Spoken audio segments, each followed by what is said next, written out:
Assalamualaikum warahmatullahi wabarakatuh. Jumpa lagi bersama saya Muhammad Nur Syuhada. Sesuai dengan perkuliahan kita kali ini, yaitu materi mengenai perilaku politik.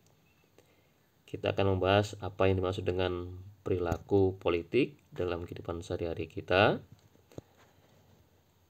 Baik, kita awali terlebih dahulu.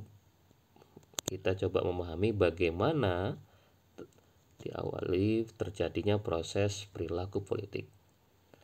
Nah, diawali dari kepribadian. Jadi, perilaku politik tidak terlepas dari kepribadian seseorang. Bahkan ketika melakukan atau ketika misalnya contoh nih memilih calon pemimpin misalnya atau memilih calon anggota legislatif. Terkadang memang kepribadian ini juga mempengaruhi pemilih. Yang misal di saat dia memilih calon kepala daerah yang dengan berbagai macam pilihan, ya ada berapa kepala daerah. Nah, orang akan memilih terkadang tidak terlepas dari konsep kepribadiannya. Apakah itu sesuai dengan konsep kepribadiannya, sesuai apa yang dia inginkan, bahwasanya pemimpin yang bagus itu seperti apa, atau bahkan orang cenderung menyesuaikan dengan kepribadiannya seperti itu. Nah, dari proses perilaku politik ini dia berawal dari kepribadian yang kemudian masuk kepada perilaku sosial. Jadi seorang yang kemudian masuk ke dalam perilaku sosial dalam bermasyarakat, kemudian atau juga dalam bersama dengan berbagai macam orang yang kemudian dari perilaku sosial itu memunculkan aktivitas ataupun tindakan-tindakan politik. Misal pada saat diminta untuk memilih, maka ada proses perilaku politik itu yang kemudian perilaku politik ini dia harus mengambil keputusan siapa yang akan saya pilih, kenapa saya memilih itu gitu ya. Nah, jadi muncullah perilaku politik di sini. Jadi definisinya bisa kita pahami bahwasannya perilaku politik di sini berkaitan dengan proses pengambilan keputusan dalam lingkup kelompok atau dalam lingkup sosial di situ. Jadi kalau kita coba pahami berdasarkan dalam lingkup kehidupan berbangsa dan negara, jadi perilaku politik di sini perilaku yang menampilkan kegiatan pelibatan dan keterlibatan dalam proses pengambilan keputusan yang dibuat oleh dan bagi kehidupan berbangsa dan negara. Jadi di sini berkaitan dengan keterlibatan seseorang, orang terlibat untuk memilih misalnya menjadi memilih calon kepala daerah misalnya, atau memilih calon legislatif, atau memilih calon presiden yang kemudian disitu ada proses pengambilan keputusan. Atau ketika misalnya terjadi kampanye politik atau juga berkaitan dengan penyampaian isu-isu politik yang kemudian di situ bagaimana seseorang ketika terlibat di situ dia memutuskan dia berpihak kepada yang mana di situ. Nah, ini juga bagian dari proses pengambilan keputusan. Oke. Nah, selanjutnya jadi perilaku yang terdapat pada apa yang dirumuskan sebagai dunia politik dengan segala tingkah pola yang terjadi dalam. Jadi jadi bagaimana contoh ya yang saat ini di negara kita berapa tahun terakhir ini di media sosial ya sangat riuh sekali yang berkaitan dengan politik. Jadi muncul kemudian jadi orang ketika dia melakukan yang sebenarnya itu dibalik itu misalnya ada unsur politiknya, ada maksud politiknya gitu ya. Kenapa orang kemudian memprotes misalnya ada tokoh-tokoh tertentu misalnya yang kemudian isu-isu itu sebenarnya tidak terlepas juga sebenarnya dari unsur politik gitu. Jadi sebenarnya politik di sini berkaitan dengan keberpihakan. Jadi ketika orang misalnya tidak atau tokoh tertentu memprotes kemudian juga mengkritisi gitu ya berkaitan dengan kebijakan atau berkaitan dengan hal-hal yang kemudian menjadi isu yang kemudian memunculkan pendapat-pendapat tokoh tertentu atau mungkin masyarakat juga mempunyai sikap tertentu, sebenarnya itu adalah bagaimana pola-pola atau juga berkaitan dengan perilaku politik yang terjadi di situ.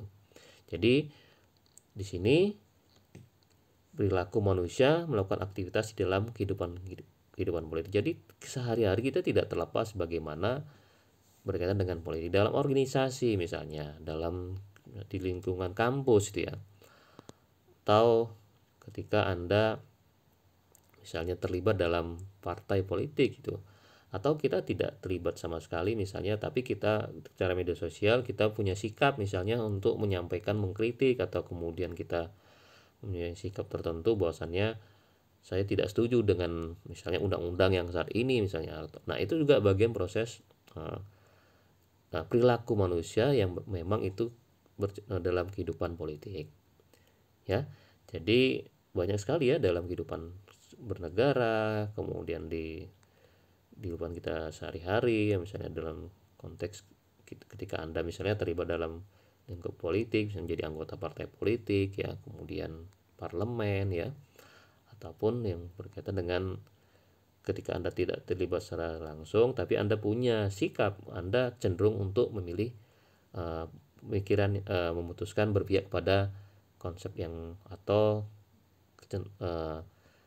pemikiran atau bisa juga kebijakan ya, atau misal Anda cenderung untuk memilih bersikap berkaitan dengan mengkritisi pemerintah misalnya, atau mengkritisi pemerintah misalnya bahwa ada kebijakan yang tidak sesuai dengan hati nurani Anda, kemudian Anda cenderung bersikap bahwasannya mengatakan saya tidak setuju itu, atau Anda mengkritisinya, atau Anda melakukan menyampaikan argumentasi yang logis yang kemudian itu supaya orang juga berpengaruh atau mengikuti apa yang Anda sampaikan, atau itu sebenarnya juga bagian hanya sebagai dari sikap politik saja seperti itu. Jadi hakikatnya manusia itu adalah zon politikon, jadi insan politik.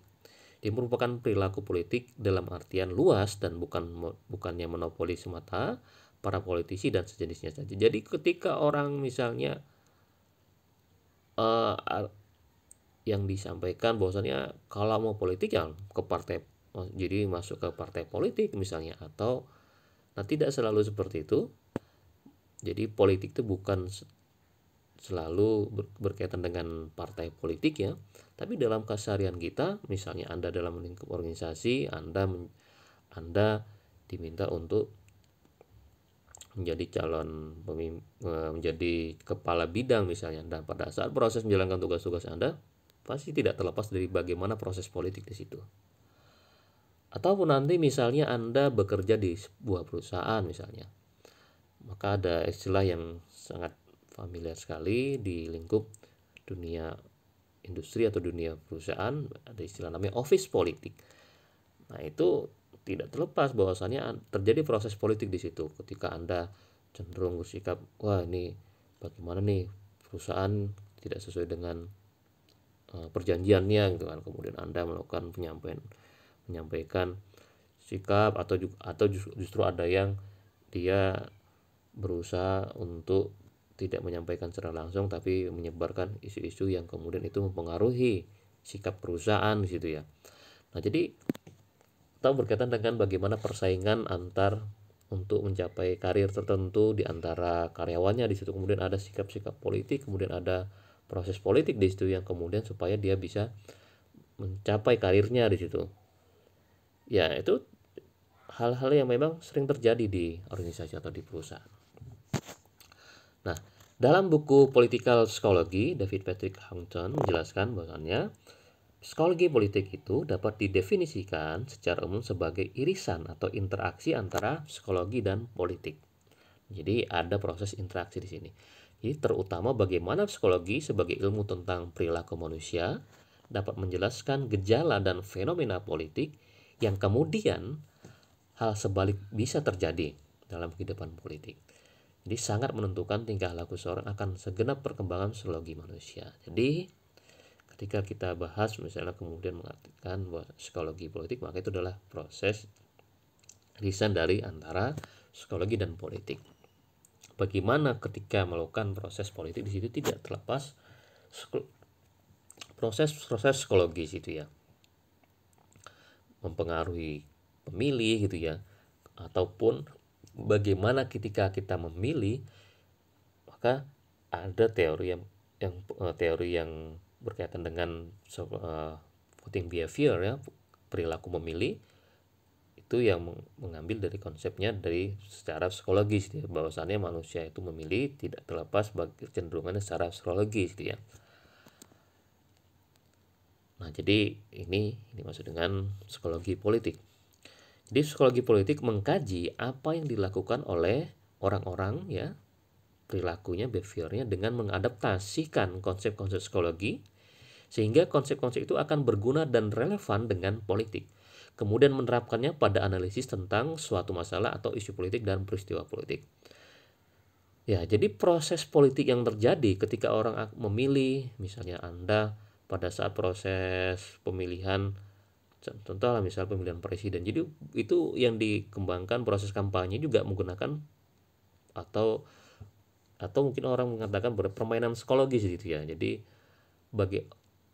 justru orang memilih bukan karena, terkadang justru karena memang orangnya memiliki kemampuan, tapi yang dimainkan bagaimana orang itu memilih karena hal-hal yang itu cenderung ke sebenarnya faktor psikologis, misalnya apakah karena kasihan gitu ya, kasihan misalnya tokohnya tersebut dipublish terzolimi misalnya, kemudian pemilih atau masyarakat menjadi kasihan, kemudian akhirnya cenderung memilih, atau mempengaruhi dengan isu-isu yang cenderung menjelekkan pasangan calon yang lain misalnya, atau membuat isu-isu yang kemudian orang akhirnya tidak suka terhadap calon pemilih tertentu gitu ya, atau dipengaruhi oleh sikap-sikap yang kemudian orang mengabaikan yang memang karena faktor utama yang seharusnya dipilih adalah karena faktor kemampuannya, tapi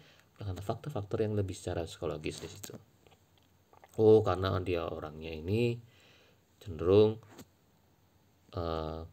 orangnya ramah di situ misalnya, oh merakyat gitu ya, oh saya juga karena saya menyukai orang-orang yang ramah, jadi orangnya kalau misalnya oh ini bapaknya ini orangnya tegas sekali nih, suka marah-marah gitu kan, saya nggak suka yang seperti itu gitu kan, kemudian ada kira memilih yang tidak berlainan ya, jadi cari orang yang cenderung ramah misalnya. Jadi ada proses-proses secara psikologis yang mempengaruhi. Jadi ketika melakukan kampanye pun jadi tidak terlepas bagaimana iklan-iklan yang disampaikan, kemudian informasi yang disampaikan mempengaruhi secara psikologis yang kemudian orang akhirnya memilih. Dan ini sangat relevan sekali dalam proses pemilihan. Jadi partai politik yang kemudian dia melakukan strategi-strateginya pasti juga melakukan dengan pendekatan secara psikologi. Jadi psikologi politik di sini sebenarnya gabungan dari proses psikologi dan ilmu politik. Jadi bagaimana proses siasat di situ, walaupun sebenarnya ilmu politik juga berkaitan dengan strategi-strateginya ya, itu selalu menggunakan dengan teori-teori psikologi juga di situ. Kemudian ketika digabungkan menjadi konsep psikologi politik, maka bagaimana proses psikologis itu mempengaruhi proses-proses atau juga berkaitan dengan proses-proses politik. Jadi bahwasannya jadi manusia itu adalah makhluk politik ya.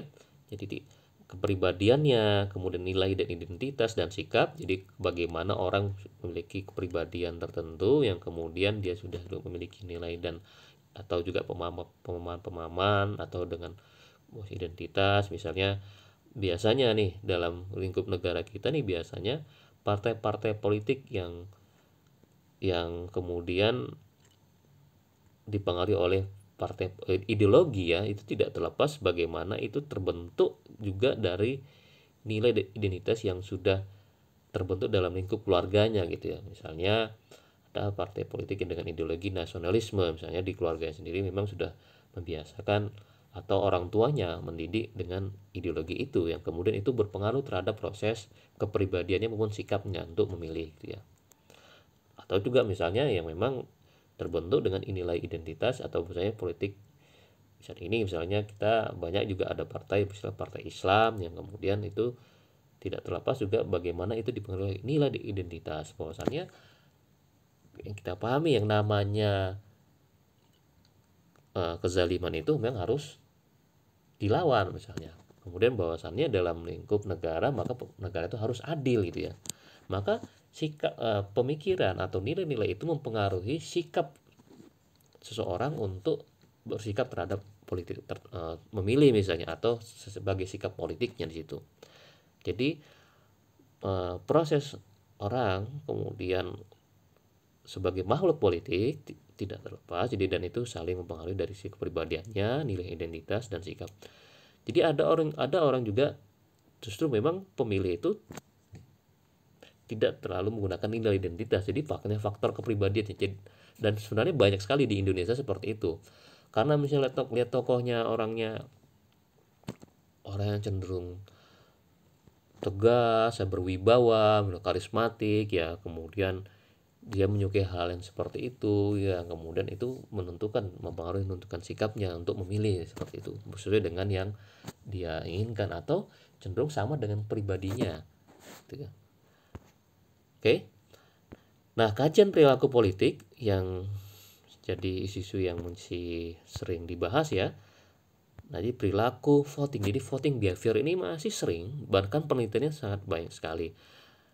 Atau ketika Anda mendengar atau misalnya ada berita hasil survei pemilihan calon kepala daerah misalnya, atau hasil survei calon presiden tahun 2024. Nah, itu adalah sebenarnya proses survei yang menggunakan pendekatan atau berkaitan dengan perilaku voting ya, perilaku memilih gitu ya. Di situ muncul apa alasan Anda memilih gitu ya. Jadi ketika surveinya itu Anda terima pasti ada pertanyaan-pertanyaan berkaitan dengan kenapa Anda memilih calon tersebut ya, siapa Anda pilih, kemudian apa alasannya. Nah, alasan-alasan itu adalah sebenarnya juga bagian dari perilaku politik, perilaku proses pemilihan di situ.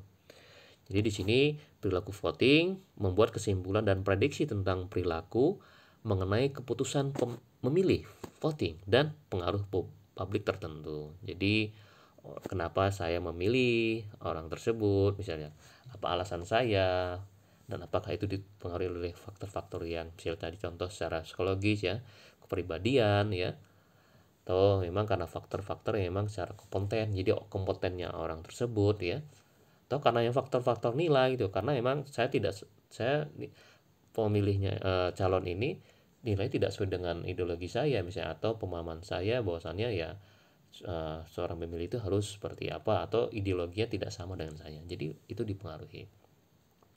Dan ini pengaruh meliputi juga peran emosi ya, sosialisasi politik, kemudian toleransi keragaman, pandangan politik orang tertentu misalnya udah punya pandangan secara ideologi. Ada orang misalnya pemahamannya bahwasannya saya memiliki pemahaman ideologi berkaitan dengan politik Islam misalnya, atau nasionalisme, atau misalnya berkaitan dengan pemikiran sekuler, ada yang seperti itu gitu ya.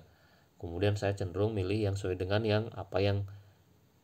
pandangan politik saya gitu, harusnya gitu. Atau berkaitan dengan kebijakan-kebijakan tertentu, saya maunya bahwasannya sesuai dengan undang-undang misalnya, bahwasannya ya sumber alam kita itu dikelola oleh negara dan dimakmurkan untuk rakyat juga. Jadi ketika kebijakan itu tidak sesuai dengan itu, maka saya tidak mau memilihnya gitu ya, atau hanya karena memang figurnya yang dimunculkan itu. Tetapi memang yang terjadi justru yang paling banyak mempengaruhi itu lebih karena faktor-faktor psikologis ya, sehingga yang sifatnya rasional yang seharusnya yang memilih itu karena memang faktor kompetensinya atau faktor kemampuan itu justru terabaikan situ. Oke, nanti bisa Anda coba cari banyak referensi ya berkaitan dengan perilaku voting ya. Kemudian perilaku memilih dipahami melalui teori tentang pembentukan sikap ya, keyakinan, skema, struktur pengetahuan, dan praktik pengolahan informasi. Jadi memang ini ya yang seperti saya sampaikan tadi. Jadi ini terbentuk juga memang berkaitan dengan hal-hal yang tadi, berkaitan dengan ideologi, keyakinan, maupun juga berkaitan dengan pengetahuan yang sudah terbentuk, atau orang misalnya sudah memiliki pemahaman bahwasanya si calon ini pernah melakukan korupsi, atau Anda mendapatkan informasi yang salah atau korban black campaign ya, jadi korban dari kampanye hitam yang kemudian menjelekkan pasangan calon tertentu, kemudian Anda punya struktur pengetahuan tersebut yang kemudian Anda bersikap di situ berkaitan dengan politik. Jadi proses politik ini sangat kompleks sekali ya. Jadi terutama juga perilaku voting ya. Jadi yang sangat menjadi isu atau juga pembahasan yang paling sering dibahas dalam konteks perilaku politik ini berkaitan dengan perilaku voting. Oke. Nah, selanjutnya konflik politik ya.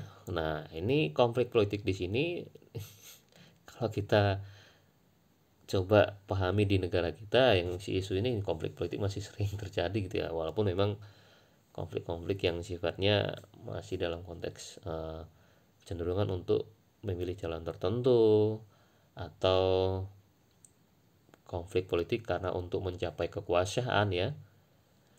Nah, di sini seringkali merupakan konsekuensi dari perbedaan etnis dan etnosentrisme. Jadi bisa terjadi konflik karena memang ya ada perbedaan-perbedaan secara pemahaman, ideologi ya, kemudian atau ada kepentingan-kepentingan tertentu, dan juga bagaimana orang cenderung berlebihan, jadi etnosentrisme terhadap golongannya di situ juga. Atau juga dipengaruhi oleh konsekuensi dari ada juga pengaruh dari faktor perbedaan etnis tertentu gitu ya. Di beberapa negara ya, misalnya ya, jadi berkaitan dengan misalnya nanti konflik antara Palestina dan Israel gitu ya. Jadi ya itu adalah konflik politik yang terjadi di situ. Bisa disebabkan juga karena kepribadian otoriter, misalnya ketika pemimpinnya sudah semakin otoriter ya, bersikap semena-mena di situ ya, karena memang kekuasaan itu pasti akan cenderung untuk melakukan otoriter di situ. Kalau dia tidak terbuka untuk menerima masukan, kemudian karena punya kepentingan yang mengutamakan kepentingannya, maka tidak mengakomodir kepentingan yang lain, atau misalnya memahami berkaitan dengan misalnya masyarakat yang kemudian yang mengkritik kemudian tidak diakomodir, yang kemudian nanti akan cenderung tidak diakomodir, akan cenderung terjadi kepribadian otoriter pemimpin. Kemudian juga perilaku kelompok selama konflik politik sering mempengaruhi tindakan individu. Jadi memang